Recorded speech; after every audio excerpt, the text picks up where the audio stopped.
تو اس واسطے یہ جو رمضان کے اوقات گزر رہے ہیں، اس سے اس کو غنیمت سمجھ کر اس کی قدر پہچاننے کی ضرورت ہے.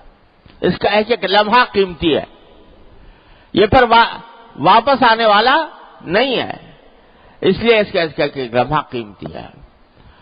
اور قیمتی کیا ہے کہ اس سے فائدہ اٹھانے کا ایک تو معروف طریقہ ہی ہے کہ بھئی اللہ تعالیٰ نے روزے فرض کیے ہیں، اس میں روزے فرض کیے ہیں. کتب علیکم الصیام، قرآن کریم میں فرمایا تمہارے اوپر روزے فرض کیے گئے، کما کتب علی الذین من قبلکم، جیسے تم سے پہلے لوگوں پر فرض کیے گئے تھے. لیکن آگے ایک جملہ اللہ تبارک و تعالی نے بڑا معنی خیز استعمال فرما دیا. جہاں روزوں کی فرضیت کا ذکر کیا تو اس کا جو مقصد بتایا کہ روزے کیوں فرض کیا ہم نے تمہارے میں، لعلکم تتقون، تاکہ تمہارے اندر تقوی پیدا ہو. روزے ہم نے تم پر اس لیے فرض کیے ہیں کہ تاکہ تمہارے اندر اس روزے کے ذریعے تقوی پیدا ہو. یہ بڑا معنی خیز جملہ ہے جو اللہ تبارک و تعالی نے ارشاد فرمایا، اور اسی پر ہم سب کو غور کرنے کی ضرورت ہے. روزے تو الحمدللہ اللہ تعالی نے رکھنے کی توفیق عطا فرما دی. جو مسجد میں آتے ہیں نماز پڑھنے کے لیے، ان کے بارے میں تصور نہیں ہو سکتا کہ وہ روزہ نہیں رکھتے ہوں گے. الحمدللہ مسلمانوں کی بہت بڑی تعداد رکھتی ہے روزہ. لیکن روزہ جو ہے اس کے لیے قرآن کریم یہ فرما رہا ہے کہ ہم نے تمہیں اس لیے فرض کیا ہے تاکہ تمہارے اندر تقوی پیدا ہو.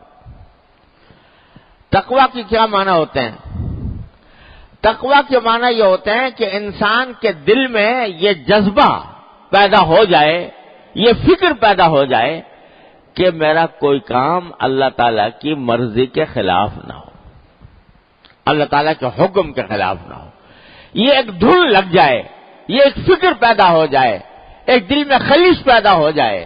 جب بھی کوئی کام کرنے جا رہا ہو تو دل میں کھٹک پیدا ہو کہ پتہ نہیں میرا یہ عمل اللہ کے لیے بارگاہ میں، اللہ تعالیٰ کی بارگاہ میں پسند آئے گا یا ناپسند ہوگا.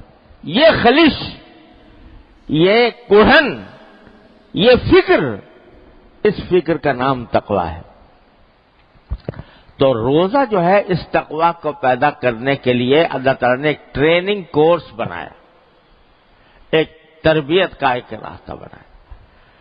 کس طرح کہ روزہ جب آدمی نے رکھ لیا، روزہ رکھنے کے معنی یہ ہے کہ سارے دن نہ کچھ کھاؤں گا، نہ کچھ پیوں گا، نہ اپنی بیوی کے پاس سے کوئی اپنی صحبت کروں گا.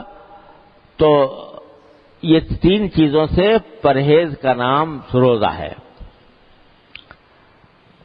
اب رکھ لیا روزہ کسی مسلمان نے،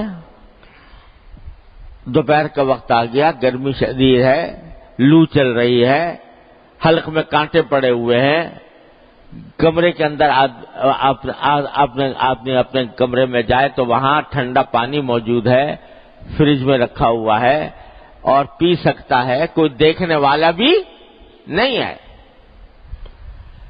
کوئی دیکھنے والا بھی نہیں ہے کہ بدنامی کا اندیشہ ہو کہ بچہ روزے میں پانی پی لیا. کوئی بدنامی کا اندیشہ نہیں. لیکن کیا چیز ہے جو تمہیں روک رہی ہے پانی پینے سے؟ اس پیاس کی حالت میں جبکہ حلق میں کانٹے پڑے ہوئے ہیں اور پانی موجود ہے اور ٹھنڈا ہے، دل بھی چاہتا ہے اس کی طرف، رغبت بھی ہوتی ہے، لیکن نہیں پیتے.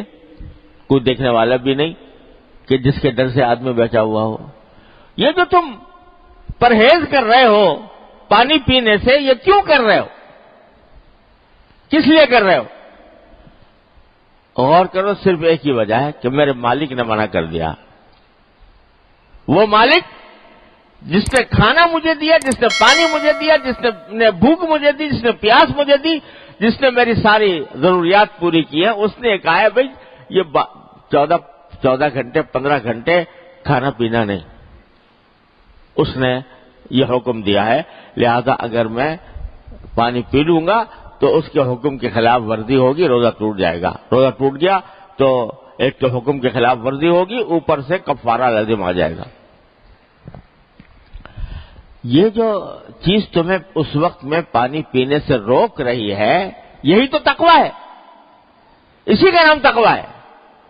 تقویٰ وہ ہے کہ اللہ تبارک و تعالیٰ کے سامنے جواب دہی کے احساس کی بنا پر آدمی کسی کام سے رک جائے یا کوئی کام کر لے، اللہ کو راضی کرنے کے لیے کوئی کام کر لے، یا اللہ کے حکم، اللہ کے ناراضی سے ڈر کر کسی کام سے رک جائے۔ تو یہ جو تم سارے دن کھانے سے پرہیز کر رہے ہو، پینے سے پرہیز کر رہے ہو، اور اس طرح پرہیز کر رہے ہو کہ تنہائی میں بھی وہ کام کرنے کو تیار نہیں ہو، یہ سوائے اللہ تعالی کی حکم کے اور کوئی چیز نہیں ہے، تو تم نے یہ جو عمل کیا ہے یہی تقویٰ ہے، یہ تقویٰ کی تربیت ہے۔ اور ایک مسلمان روزے دار کو اگر کوئی شخص یہ کہے کہ میں تمہیں 10 لاکھ روپے دوں گا اور روزہ توڑ دو، کھانا کھا لو، پانی پی لو، توڑ دے گا؟ کوئی مسلمان میں نہیں سمجھتا کہ وہ جس کو اگر 10 لاکھ روپے کی پیشکش کی جائے، کتنی بڑی پیشکش کی جائے کہ روزہ توڑ دو، نہیں توڑے گا۔ کیوں نہیں توڑ رہا بھائی؟ اس لیے نہیں توڑ رہا کہ میرا مالک ناراض ہو جائے، اس نے منع کیا ہوا ہے۔ یہ عظیم چیز، یہی تو چیز ہے جو اللہ تبارک و تعالیٰ کے ہاں اس کی قدر و قیمت ہے، جس کی بنا پر فرمایا الصوم لی وانا اجزی بہ، روزہ خالص میرے لیے ہے، روزہ خالص میرے لیے ہے۔ یعنی اور عبادتوں میں تو آدمی دکھاوا بھی کر سکتا ہے، نماز پڑھ رہا ہے اس لیے پڑھ رہا ہے تاکہ لوگ نمازی سمجھیں۔ روزے میں کیا دکھاوا؟ روزے میں کیا دکھاوا؟ وہاں اگر فرض کرو کوئی تنہائی میں کھا پی لے، کون جانے گا، کون پہچانے گا؟ تو دکھاوا وغیرہ کا احتمال نہیں ہے۔ روزہ خالص میرے لیے ہے، وَأَنَا أَجْزِي بِهِ، اور میں ہی اس کا بدلہ دوں گا۔ کیا عجیب جملہ فرما دیا کہ میں ہی اس کا بدلہ دوں گا۔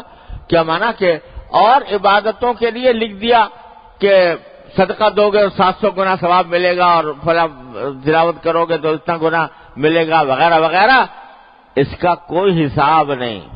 میں دوں گا، اپنے فضل و کرم کے مطابق دوں گا، اپنی رحمت کے شایان شان دوں گا، میں دوں گا اس کا بدلہ، کیونکہ میرے بندے نے میری خاطر اپنے کھانے پینے کو اور خواہشات کو چھوڑا ہوا ہے۔ تو یہ تقویٰ ہی ہے جو کرایا جا رہا ہے نا۔ یہ تربیت اس بات کی دی جا رہی ہے کہ جب روزے میں تم نے کھانا پینا چھوڑ دیا اللہ تبارک و تعالیٰ کے حکم کی خاطر، تو اب تربیت دل کو یہ دو کہ پھر کوئی بھی کام جو اس کی مرضی کے خلاف ہو، جو اس کی خوشنودی کے خلاف ہو، جو اس کی ناراضی کا سبب ہو، اس سے بھی اسی طرح بچوں گا جیسے کہ روزے کی حالت میں کھانے سے اور پینے سے بچتا ہوں۔ دیکھو یہ جو میں ابھی مثال دے رہا تھا کہ پیاس لگی ہوئی ہے، حلق میں کانٹے پڑے ہیں، پانی موجود ہے، پیاس رغبت بھی ہو رہی ہے پانی کی طرف، نہیں پیتے۔ یہ کیسے ممکن ہوا بھائی؟ باوجود ہے کہ اتنی خواہش بھی تھی، جذبہ بھی تھا، نہیں پی رہے تھے، کیسے ممکن ہوا؟ زبردستی کر کے اپنے اوپر زبردستی کر کے اللہ کی خاطر زبردستی